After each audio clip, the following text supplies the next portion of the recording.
와, 진짜로? 너무 좋은데? 한국에 나도 같이 가는 거야? 안녕하세요. 감동튜브의 지수입니다. 오늘은 얼마 전 사상 최초로 한국에서 열린 MLB 개막전에 LA 다저스 선수들이 아내들과 함께 방문을 했는데요. 남자친구를 따라와서 한국에서 엄청난 경험을 했다고 하는데요. 어떤 사연인지 들어보겠습니다. 안녕하세요. 저는 미국에서 온 케일라예요. 얼마 전에 한국에서 MLB 개막전이 있었잖아요. 남자친구가 LA 다저스 선수라서 서울 고척 스카이돔에서 열리는 2024 MLB 개막전 서울 시리즈를 위해서 한국에 간다고 했어요. 이번 개막전에 아내나 여자친구도 함께 간다고 결정되었다고 한 순간 저는 소리를 질렀어요. 워낙 K-팝이랑 K-드라마에 빠져 있었던 터라 드라마에서만 보던 그곳을 갈 수 있다고 생각하니 흥분을 감추기 어려웠어요. 한국에서 하고 싶은 게 너무 많았거든요. 한국에 같이 갈 수 있다는 소식을 듣자마자 다른 선수의 아내에게 전화를 했어요. 저처럼 마찬가지로 축제 분위기였어요. 우리는 한국에 가서 무얼 할지 상상하는 것만으로 즐거운 시간을 보냈어요. 드디어 한국으로 출발하는 날이었어요. 미국 공항에서 만난 우리는 한박 웃음이 떠나질 않았지요. 우리를 위해 마련된 전세기를 타고 한국으로 출발했어요. 긴 비행 시간이 걱정되기보다는 한국에 도착해서 무얼 할지 얘기하느라 시간 가는 줄 몰랐어요. 남자친구는 그렇게 좋냐고 하면서 누가 보면 여행을 한 번도 안 가본 사람처럼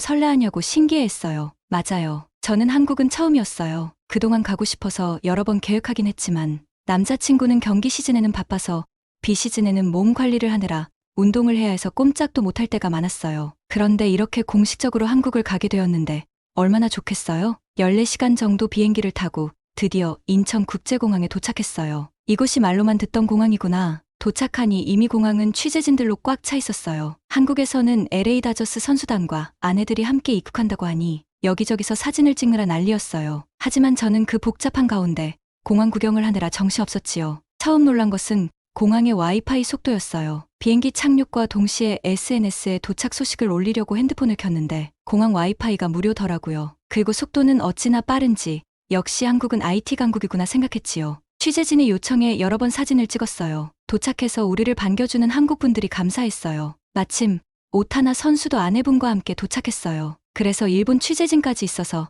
더욱 복잡했던 것 같았어요. 하지만 듣던 대로 한국 기자들은 우리가 불편할까봐 배려하면서 취재하는 모습이 감동이었어요. 한국의 첫 이미지는 친절하고 따뜻했어요. 우리는 새벽에 도착해서 공항을 나와서 호텔로 바로 이동했어요. 아침에 일어나서 무엇부터 해야 할지 고민되어 설레서 잠을 설쳤어요. 다음 날 우리 선수단 아내 중 제임스 아웃먼 부인이 한국에 방문한 적이 있어서 한국의 유명한 피부과를 추천해 주었어요. 그곳은 전 세계 40여 국에서 찾아오는 곳으로 유명했지요. 저희도 이 기회를 놓칠 수 없지요. 피부과 원장님께서 직접 호텔로 방문해서 상담을 진행해 주셔서 너무 좋았어요. 왠지 특별 대우를 받는 것 같기도 했고요. 다음 날은 우리를 위해 병원을 대관해서 물광 치료와 스페셜 케어를 진행해 주었어요. 선물로 화장품도 받았어요. 우리는 피부과를 들렀다가 근처의 화장품 샵에 가기로 했어요. 한국 사람들은 피부가 너무 좋잖아요. 모두들 한국의 스킨케어는 최고다라고 인정해요. 아마 그게 좋은 화장품 때문일 거라고 생각하고 뽀송한 피부를 유지하기 위해 온 김에 잔뜩 화장품을 사가지고 가기로 했지요. K-뷰티의 인기가 전 세계로 확산되면서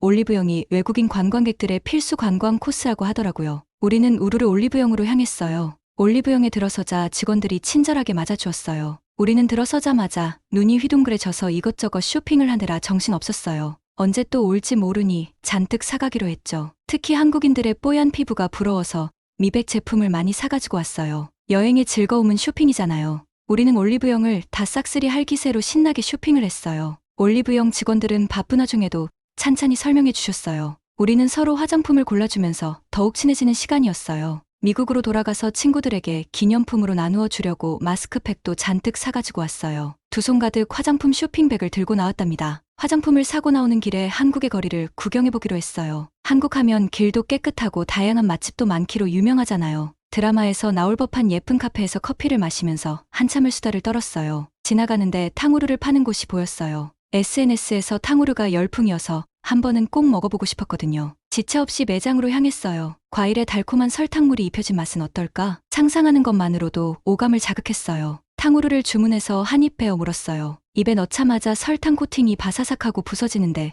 식감이 재미있었어요. 그 안에는 과일이 들어있어서 매우 상큼했지요. 달콤 상큼한 맛이 참 조화로웠어요. 종류별로 다 먹어보고 싶어서 우리는 하나씩 다른 맛으로 주문했어요. 맛이 꼭 한국에 방문한 기분처럼 꿀맛 같았어요. 저녁으로는 한국식 바베큐를 먹는 일정이었어요. 경복궁이라는 음식점으로 이동했어요. 경복궁은 숯불구이 전문점이었어요. 경복궁은 한국에서 꼭 가봐야 하는 곳이라고 알고 있었는데 음식점 이름도 같아서 이름만 들어봐도 맛있겠구나 짐작했지요. 식당 입구를 들어서는데 입구부터 웅장해서 시선을 끌었어요. 한옥을 연상하듯 전통 문양으로 된 문은 참 고급스럽고 단아했어요. 도착했더니 우리를 위해 테이블이 깔끔하게 세팅되어 있었어요. 우리는 맛있기로 유명한 한우 꽃등심과 양념갈비 메뉴를 주문했어요. 주문하고 나니 반찬들이 먼저 나왔어요. 그런데 우리가 주문하지도 않은 다양한 반찬들이 줄지어 나오는데 당황했어요. 김치는 기본이고 샐러드에 여러 가지 나물에 정갈한 모습에 벌써 군침이 돌았지요. 직원분께 우리는 갈비를 주문한 거라고 했더니 지금 나온 음식은 기본 반찬이니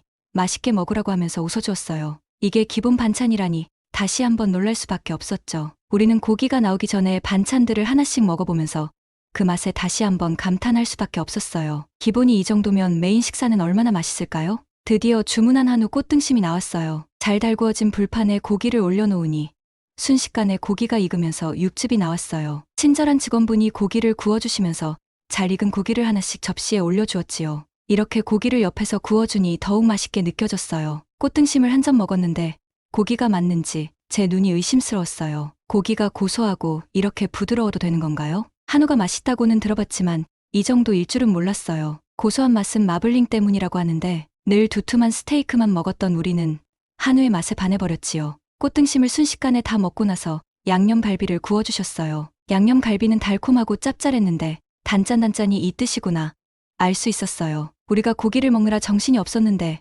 한 분이 술도 함께 먹자고 하셨어요. 한국의 술이면 소주가 유명하잖아요. 우리는 소주를 한번 먹어보기로 했어요. 맥주와 양주에 익숙했던 우리는 소주가 투명해서 물같이 보였지만 알코올 도수가 높다고 했어요. 한국에서는 첫 잔은 소맥이라고 소주하고 맥주를 섞어서 마시는 게 유행이라고 했어요. 한국에 여러 번 놀러왔던 분이 소맥을 만들어 주셨어요. 마침 목도 마르고 해서 소맥을 한 잔 마셨는데 너무 맛있어서 한 잔을 꿀꺽하고 원샷 해버렸어요. 제가 술을 이렇게 잘 먹는 줄 몰랐다면서 한 잔을 더 만들어 주셨어요. 평소 저는 술을 잘 못 마셔서 맥주만 마시는 편이었어요. 그런데 소맥은 맥주만 먹는 저에게 너무 딱 맞는 술이었어요. 정말 배가 터진다는 기분이 이렇구나 생각할 정도로 많이 잘 먹었어요. 한국의 음식이 맛있을 거라고는 생각했지만 상상 그 이상이었어요. 저녁을 맛있게 먹고 우리는 한국의 밤거리를 구경하러 명동에 가기로 했어요. 왜냐하면 언제 또 올지 모르는데 이대로 숙소로 들어가긴 아쉬웠어요. 배도 부르고 해서 지하철로 이동하기로 했어요. 그런데 제가 한국에서 몇 번을 더 놀라야 하는 건지 모르겠어요. 지하철은 왜 이렇게 깨끗한 거지요? 마치 우리 집보다 깨끗해 보였어요. 청소를 아무리 잘하더라도 사용하는 사람들이 그렇지 않으면 소용없잖아요. 한국 사람들은 쓰레기도 아무데나 버리지 않나 봐요. 바닥에 쓰레기가 하나가 없었어요. 사실 미국에는 밤늦게 지하철을 타면 노숙자도 많고 해서 좀 꺼려지거든요. 기분 좋게 수다를 떨면서 지하철을 기다렸어요. 10분이 지나자 지하철이 도착했어요. 지하철이 이렇게 빨리 정시에 도착하는 것도 신기했어요. 미국에서는 보통 정시에 지하철이 오는 게 쉽지 않아요. 미국의 지하철은 오래전에 건설되어 역사적 가치를 지니고 있기는 하지만 유지 보수가 잘 되어서 잘 고장나고 운행 중단이 되기도 해요. 한국 지하철 시설은 현대적이고 깨끗한 시설, 그중에 지하철에서 와이파이가 된다는 사실도 대박이었어요. 우리 모두 지하철로 이동하길 잘했다고 서로 뿌듯해했어요. 명동에 도착해서 거리를 구경하는데 밤인데도 사람이 참 많았어요. 보통 미국에서는 밤늦게는 위험해서 돌아다니지 않거든요. 그런데 한국 사람들은 여유롭게 밤거리를 구경 다녔어요. 그 여유로움의 정체는 잠시 후에 알게 되었지요. 가는 곳마다 CCTV가 설치되어 있었어요. 한국은 범죄율이 낮은 국가인 이유를 알 것 같더라고요. 시민의식이 좋은 건 물론이고 곳곳에 CCTV가 설치되어 있어서 혹시라도 나쁜 짓을 하고 싶어도 그렇게 하지 못할 것 같아요. 범죄 검거율도 99%라고 하니 말 다했죠. 저희는 편안한 마음으로 거리를 구경 다녔어요. 명동의 밤은 화려하고 멋있었어요. 거리를 다니다 보니 간식을 파는 곳이 많았어요. 저는 배가 불러서 아무것도 못 먹을 것 같았는데 남자친구는 이미 간식을 사러 가서 줄을 서 있었어요. 남자친구가 회오리 감자랑 추러스를 사가지고 와서 맛있다고 한 번만 먹어보라고 했어요. 이미 저녁으로 배 터지게 먹고 온 상태라 음식을 봐도 그다지 관심이 없었는데 이게 웬일이지요? 방금 전까지 배가 터질 것 같아서 소화제라도 사서 먹어야겠다고 생각할 정도로 힘들었는데 간식을 보자마자 저도 모르게 손이 가서 먹고 있더라고요. 예전에 어떤 연구 결과에서 음식을 많이 먹고 배가 부른 상태에서 자신이 좋아하는 빵을 보여주자 위가 스스로 빠르게 움직이면서 소화를 했다는 걸 본 적이 있는데 그걸 실제로 경험한 것 같았어요. 순식간에 회오리 감자를 하나 먹어 치우자 남자친구는 배부른 게 맞냐고 하면서 웃더라고요. 너무 맛있어서 참기가 힘들었어요. 그렇게 한바탕 웃으면서 구경을 마치고 내일 경기를 위해 숙소로 복귀했어요. 다음 날 고척돔에 도착했는데 정말 엄청난 인파가 몰려 있었어요. 미국의 경기장 규모도 크지만 한국의 고척돔의 시설에 놀랐어요. 한국은 역시 야구 강국이구나. 다시 한번 느꼈지요. 사람이 많이 몰려서 경기 시작 4시간 전부터 와서 줄을 서느라 힘들었을 텐데도 사고 하나 없이 질서를 잘 지키는 시민의식이 너무 부러웠어요. 경기가 시작되고 나서 또 한 번의 장관을 마주하게 되었어요. 경기에 앞서서 미국 국가와 한국 국가를 부르는 시간이었어요. 가수는 박정현이라고 한국 가수가 나왔어요. 박정현이라는 가수는 잘 몰랐어요. 사실 미국 국가는 우리나라 국가이긴 하지만 너무 어려워서 미국의 가창력 있는 가수들도 소화해서 부르기가 어렵거든요. 그래서 국가를 부르다 실수해서 망신당한 가수들도 한둘이 아니었어요. 큰 기대감 없이 보고 있는데 노래가 시작되고 나자 놀라운 일이 벌어졌어요. 노래를 부르기 전까지 키득대면서 장난을 치고 있던 우리 선수단들도 모두 숙연해졌어요. 무반주에 시작한 박정현의 노래는 마치 천상의 소리 같았어요. 순식간에 사람들을 집중시켜서 감동으로 몰아넣었어요. 저렇게 작은 체구에서 어떻게 그런 목소리가 나오죠? 미국 국가가 끝나고 한국 국가가 나오는데 그걸 보고 있던 한국 사람들은 눈물을 보이기도 했어요. 한국 사람들은 애국심도 뛰어나 보였어요. 노래의 여우는 한참을 갔어요. 축하 무대로 세계적인 아이돌 에스파가 나왔어요. 유튜브에서만 보던 에스파의 축하 무대를 직관해서 볼 수 있어서 영광이었어요. 한국의 아이돌을 직접 보다니 놀라웠어요. 공연을 마치고 치어리더들이 음악에 맞추어 춤을 추고 있었어요. 그런데 마치 아이돌이 아닌지 의심이 될 정도로 다들 너무 예쁘고 늘씬한 몸매였어요. 그러고 보니 어제 쇼핑을 하고 거리 구경을 할 때 만난 한국 사람들도 모두 날씬했어요. 미국에서는 기름진 음식들도 많고 육류를 주로 먹다 보니까 살찌기가 쉽상이에요. 다이어트를 하려면 한국에 와서 몇 달 살아야겠다고 생각이 들었어요. 근데 어제 제가 먹은 양으로 봐서는 한국에서도 다이어트는 힘들 것 같아요. 한국 음식은 너무 맛있어서 과식을 하게 되거든요. 예쁘고 늘씬한 치어리더를 보며 잠시 반성의 시간을 가졌지만 사람들의 소리에 금방 잊었어요. 치어리딩에 맞추어 응원가를 부르는데 모두 떼창을 하고 있었어요. 그 많은 노래를 다 함께 따라 부른다는 게 신기했어요. 그러고 보니 한국에 공연하러 온 가수들이 한국 팬들이 자신의 노래를 떼창으로 따라 불러주어서 감동을 받았다는 얘기를 기사로 본 것 같아요. 한국 사람들은 시민의식도 좋지만